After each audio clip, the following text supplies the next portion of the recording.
Budget 2026 में एक फैसला ऐसा हुआ जिस पर शोर कम हुआ, लेकिन असर इतना बड़ा है कि आने वाले सालों में आपका मोबाइल, आपका इंटरनेट और आपकी नौकरी सब बदल सकता है।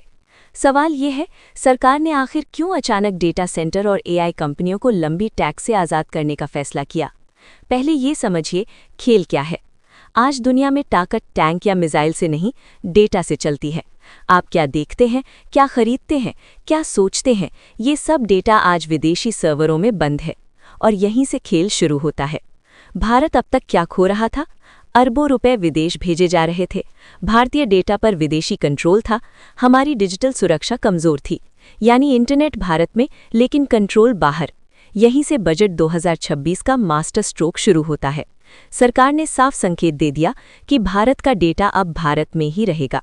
इसके लिए क्या किया गया? डेटा सेंटर और एआई कंपनियों को लंबी टैक्स छूट थी। बजट 2026 में सरकार ने आईटी या डेटा को फ्री नहीं किया है, लेकिन डेटा सेंटर और एआई कंपनियों के लिए ऐसा ऑफर दिया है जो पहले कभी नहीं मिला। सरकार ने ऐलान किया है कि भारत में डेटा सेंटर और क्लाउड एआई इंफ्रास्ट्रक्चर लगाने वाली कंपनियों को 2047 तक टैक्स हॉलिडे दिया जाएगा।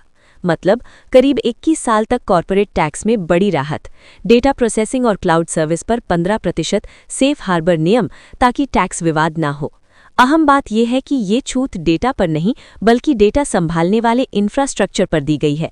सरकार का सीधा संदेश है कि भारत में सर्वर लगाओ, डेटा भारत में रखो, तो टैक्स का बोझ कम होगा। मतलब जो कंपनी भारत में सर्वर लगाएगी, उसे सरकार खुद बुला रही है। 2047 तक का प्लान क्यों? ये कोई संयोग नहीं। 2047 आज़ादी के 100 साल।